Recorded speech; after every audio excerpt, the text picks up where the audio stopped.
ತುಂಬಾ ಜನ ಈ ಡಿಮಾರ್ಟ್ ಮತ್ತೆ ಮಾಲ್ಗಳು ಓಪನ್ ಆದಾಗಿಂದ ಸಣ್ಣ ಪುಟ್ಟ ರೇಷನ್ ಅಂಗಡಿಗಳು, ದಿನಸಿ ಅಂಗಡಿ, ಶೆಟ್ರ್ ಅಂಗಡಿಗಳೆಲ್ಲ ಬಂದ್ ಆಗೋಗಿದೆ ಅಂತ ಹೇಳ್ತಾ ಇದ್ರಿ. ಆಕ್ಚುಲಿ ಏನು ಅಂದ್ರೆ ಜನರು ಬುದ್ಧಿವಂತರಾಗಿದ್ದಾರೆ ಸ್ನೇಹಿತರೆ. ಈ ಡಿಮಾರ್ಟ್ ಮತ್ತೆ ಮಾಲ್ಗಳು ಓಪನ್ ಆದಾಗಿನ ಜನರು ದುಡ್ಡನ್ನ ನೋಡ್ತಾ ಇದ್ದಾರೆ. ಈ ಶೆಟ್ರ್ ಅಂಗಡಿಲಿ ಏನಿತ್ತು ಅವ್ರು ಹೇಳಿರೋ ರೇಟ್ನೇ ಕೊಟ್ಟು ತಗೊಂಡ್ ಹೋಗ್ತಿದ್ರು. ಅಲ್ಲಿ ಯಾವ್ದು ಚೌಕಾಸಿಗಳು ನಡೀತಾ ಇರಲಿಲ್ಲ.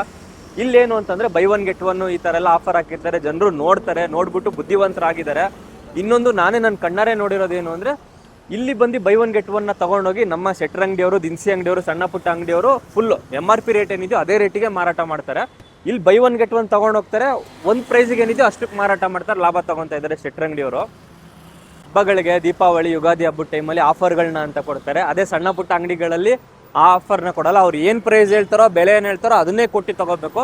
ಮಾಲು ಮಾರ್ಟಲ್ಲಿ ಹೋಗಿ ರೇಟ್ನ ನೋಡಿ ಬೈ ಒನ್ ಗೆಟ್ ಒನ್ ಹಾಕ್ತಾರೆ. ತುಂಬಾ ಅನುಕೂಲ ಆಗುತ್ತೆ ಈ ತರದ್ದು. ಜನಕ್ಕೆ ಅನುಕೂಲ ಎಲ್ಲಿ ಸಿಕ್ಕುತ್ತೋ ಅಲ್ಲಿ ಬರ್ತಾರೆ, ಕಡಿಮೆ ಎಲ್ಲಿ ಸಿಕ್ಕುತ್ತೋ ಅಲ್ಲಿ ತಗೊಂತಾರೆ ಸ್ನೇಹಿತರೆ. ನಿಮ್ಮ ಅನಿಸಿಕೆ ಏನು, ಇದ್ರ ಬಗ್ಗೆ ನಿಮ್ಮ ಅಭಿಪ್ರಾಯ ಏನು ಅಂತ ಸ್ವಲ್ಪ ಕಮೆಂಟ್ ಮಾಡಿ. ಸರ್, ಈಗ ಎಷ್ಟಕ್ಕೆ ಪರ್ಚೇಸ್ ಮಾಡಿದ್ರಿ ನೀವು? ಎಷ್ಟಕ್ಕೆ ಆಯ್ತು? ಇದು 1400 ರೂಪಾಯಿ ಆಯ್ತು. 1400 ತಗೊಂಡ್ರಿ. ಇದೇ ಏನ ಬೆಲೆಯಲ್ಲಿ ಹೊರಗಡೆ ಆದ್ರೆ ಎಷ್ಟಾಗೋದು ಇದೇ ರೇಟಲ್ಲಿ? 1600 ರೂಪಾಯಿ. 1600 ರೂಪಾಯಿ. ಒಂದು 200 ರೂಪಾಯಿ ಉಳಿತಾಯ ಆಯ್ತು ನಿಮಗೆ.